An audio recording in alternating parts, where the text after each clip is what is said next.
ce réseau, il faut aussi mentionner finalement le réseau ville, c'est-à-dire tous les relais que sont les médecins traitants, les pédiatres, les généralistes, qui doivent absolument être intégrés dans ce maillage avec toute la difficulté finalement de ce maillage si on veut que chacun se sente un acteur clé et formé à avoir le répondant attendu pour la plus grande efficacité.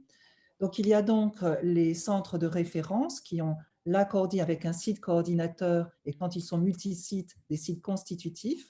Et puis, les centres de compétences qui sont des centres pour lesquels l'attendu est qu'ils puissent, en travaillant avec les centres de référence, participer au suivi le plus proche du lieu de vie des patients, au suivi de toutes les décisions, les avancées, qui seront travaillées, plus particulier dans les centres de référence avec les centres de compétences pour avoir des relais de proximité et un maillage national le plus inclusif possible de toutes les bonnes volontés finalement. Il y a aussi au niveau national les filières dans toutes les disciplines en fait pour tous les groupes de maladies gérées. Et là, les filières, on va d'ailleurs pas parler de coordinateur mais d'animateur de filière.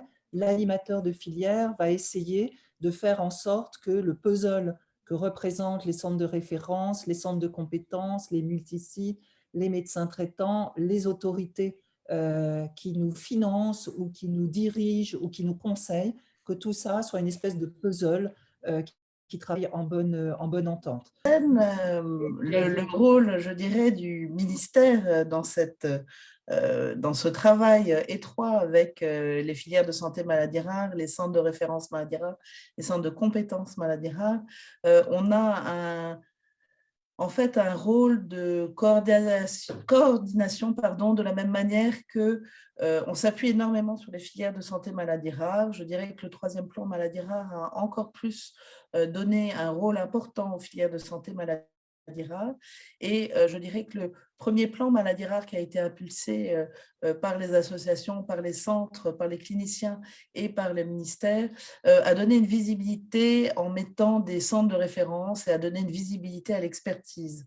Le deuxième plan maladies rares nous a apporté les filières de santé maladies rares avec une coordination par groupe de maladies pour une coordination entre les centres de référence maladies rares.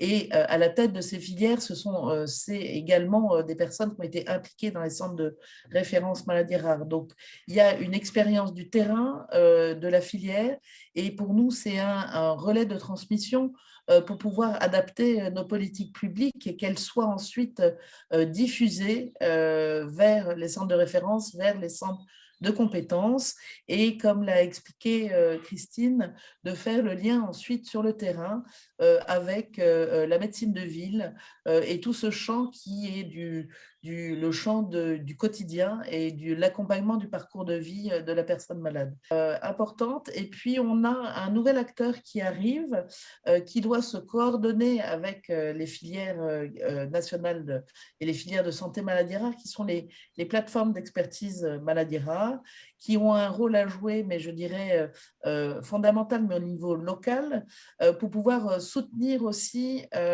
les centres de référence maladies rares, à la fois d'un point de vue administratif pour les campagnes de pyramide, etc., mais aussi un soutien pour des actions qui sont autour de l'éducation thérapeutique du patient, pouvoir mutualiser aussi certaines actions et je dirais qu'il y a une granularité grâce à ça qui nous permet d'être vraiment partout en France avec d'apporter une équité pour pouvoir aider le mieux possible la personne malade et les aidants autour de la personne atteinte d'une maladie rare.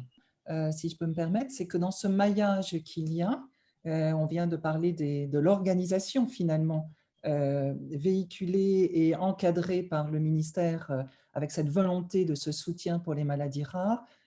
Il y a aussi bien sûr dans les acteurs de ce réseau, les associations qui ont été mentionnées déjà, mais les patients. C'est-à-dire que tous les patients ne font pas toujours partie d'une association et toutes les maladies rares, et en particulier les très rares, n'ont pas toujours d'association. Effectivement, donc les ERN, ce sont des réseaux pour lesquels il y a eu pour leur constitution un appel d'offres en 2017 par la Commission européenne de proposer des réseaux qui puissent être labellisés au niveau européen dans des groupes de maladies rares. Ce que ça permet, cette RENSKIN, c'est déjà pour des maladies très rares de pouvoir associer l'expérience de collègues qui ne seront pas en France, mais qui, dans leur propre pays, auront été confrontés à ces maladies-là, auront leur expérience, leur savoir-faire, et aussi pouvoir regrouper des cohortes de patients qui, très rares dans un pays donné, associés à du très rare dans X, Y ou Z pays, deviennent déjà une petite cohorte de patients pour lequel la recherche sera beaucoup plus facile que sur très peu de patients. Donc, en fait, dans un réseau comme celui que je coordonne, il y a 50 ce qu'on appelle healthcare providers, c'est-à-dire 50 centres de référence qui viennent de plus de 25 pays différents d'Europe.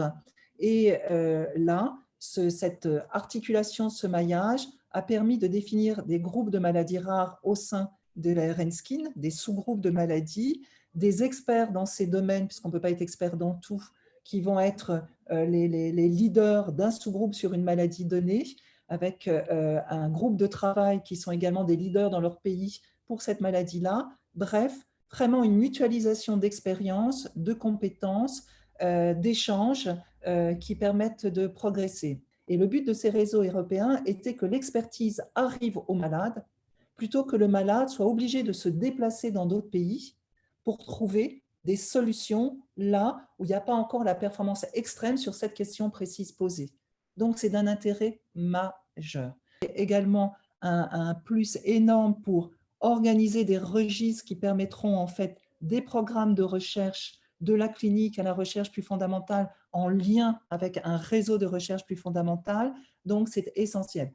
C'est essentiel aussi dans la puissance que ça donne pour la mise sur le marché de nouveaux médicaments orphelins, pour l'enregistrement de ces médicaments au niveau européen et pas seulement dans un pays ou un autre. Donc, c'est vraiment important à véritablement tous les niveaux. Effectivement, éclairé en tous les cas, là aussi, on va parler de coordination. On a la chance, grâce à l'expertise de nos pilotes de RN, d'avoir un tiers des ERN qui sont coordonnés par la France. Donc, il y a 8 ERN coordonnés en France, avec une impulsion importante. Et du côté du ministère, je siège au board des Member States, qui est le conseil d'administration des États membres de la Commission européenne pour toutes les questions autour des maladies rares et des ERN.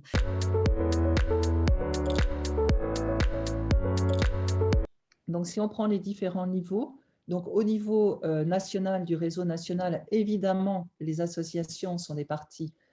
C'est pas en plus les associations, ce sont des partenaires à part égale du réseau, comme le sont les coordonnateurs des centres de référence, les centres, etc. Tout font partie absolument du réseau.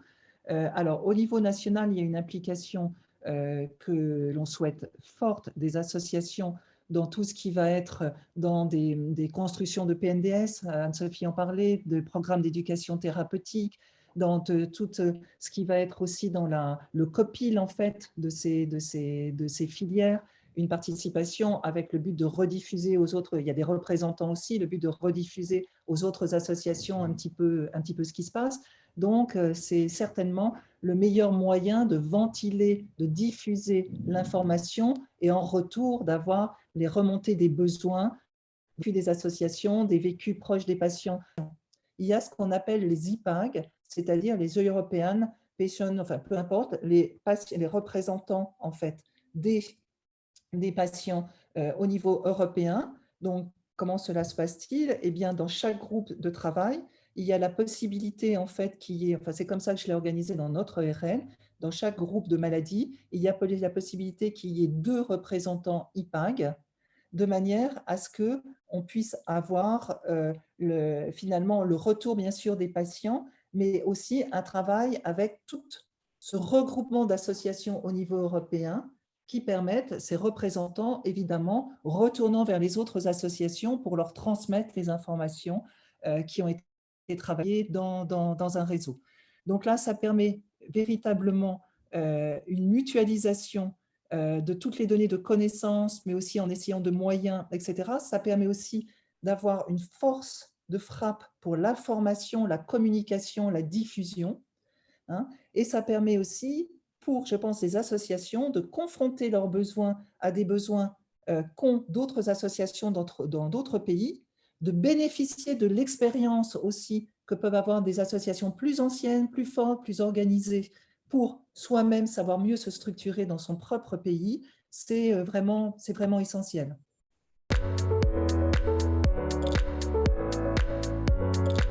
L'implication des patients et des associations, en espérant que les patients soient dans des associations, mais ce n'est pas toujours le cas, hein, donc des patients et des associations, est essentiel à tous les niveaux de construction du parcours de soins, des PNDS, etc. Au niveau de la recherche, les points qui me semblent essentiels, c'est que déjà, il y ait une bonne compréhension par les patients de ce qu'est la recherche. Chaque mot va être d'importance, de ce qu'est la recherche, de la manière dont elle se déroule, de ce que veut dire là aussi chaque terme utilisé pour classer un type de recherche et de ce que représente un consentement signé. C'est déjà important d'avoir cette formation, cette compréhension de ce qu'est la recherche clinique qui va impliquer le patient, soit dans un protocole investigatif, soit pour mieux comprendre la maladie, soit dans un protocole thérapeutique, que ce soit un protocole académique ou industriel. Et là, je crois que cette formation à la compréhension de la recherche, hein, dans tout ce qu'elle a de pratique et des modalités, c'est extrêmement important.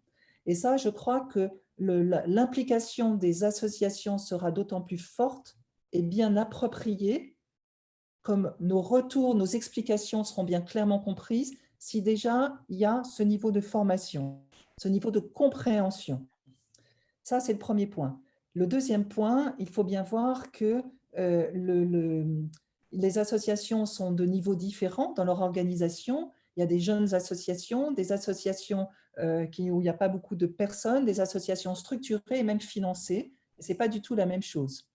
Et toutes les associations ont autant d'importance, que ce soit une grosse association, une petite association, elles représentent des patients, donc elles ont toutes la même importance. Et donc là aussi, il faut bien pouvoir voir, évaluer dans une association la possibilité qu'il y aura par cette association d'avoir quelqu'un dans leur organisation qui soit le lien avec en fait, les équipes de recherche clinique et recherche plus fondamentale, et qui pourra finalement diffuser après les informations aux autres, c'est-à-dire aura le temps de le faire, aura la disponibilité pour le faire, aura la disponibilité pour être dans l'interaction. Et ce mot disponibilité est essentiel parce que tous, qu'on soit patients, associations, services, centres de référence, ce qui limite dans la majorité des cas une plus grande efficacité, c'est le manque de temps par manque de personnes qui ont la compétence pour pouvoir s'aider les uns les autres, s'épauser, se remplacer, etc. Et puis, il y a un dernier point, il y a une culture dans des associations, en fait, de certaines associations de la recherche, et c'est très bien. Il y a parfois des financements qui sont donnés aux associations qui ne savent pas très bien comment le répartir dans des équipes de recherche différentes. Et là, je pense que c'est le rôle, en fait. Et une association l'a très, très bien exprimé en disant, voilà, moi j'ai fait ce financement-là, mais pourquoi je soutiendrai plus tel projet que tel autre projet? C'est extrêmement difficile. Et donc là, je pense que c'est bien aussi, on peut aider sur ça, à intégrer des représentants d'associations dans des comités de sélection de projets déposés dans un comité scientifique d'une filière, par exemple. Et là, ça va regrouper plusieurs scientifiques qui ne seront peut-être pas celui immédiatement concernés par le projet, pas de conflit d'intérêt pour analyser la pertinence de ce qui a été proposé, mais aussi des associations qui, par elles-mêmes, pourront, dans le financement qu'elles ont, participer à cette délibération et apporter, elles aussi, leur priorisation que chez dans l'association, elles ont mis à certains items plutôt qu'à d'autres pour l'argent qu'elles auront pu avoir ou pour des projets financés par du sponsoring. Nos plans sont portés également avec le ministère de la Recherche. Il y a à l'INSERM des sessions de formation, il y a une mission association recherche et société. Il y a des documents aussi qui sont produits par l'INSERM pour donner une approche de la recherche pour le grand public. Et je pense qu'il faut aussi pouvoir aller chercher ce qui existe parce qu'il y a des tutos, il y a des choses très intéressantes qui existent. Et effectivement, Christine a tout à fait raison. Il faut pouvoir rendre accessible ce qu'est la recherche clinique. Et c'est un enjeu qui est majeur, mais qui en fait est un enjeu qui concerne même la population civile, je dirais, dans son ensemble. Et on l'a bien vu avec tout l'épisode Covid et l'épidémie. C'est important de savoir ce que sont les essais cliniques, le recrutement. Donc ça, c'est le premier point. Il faut aussi s'appuyer sur ce que la filière va pouvoir produire. La filière avait également, et Fimarad avait également organisé, je me souviens, le samedi, une session sur la recherche. Donc ça, c'est aussi un rôle très, très important.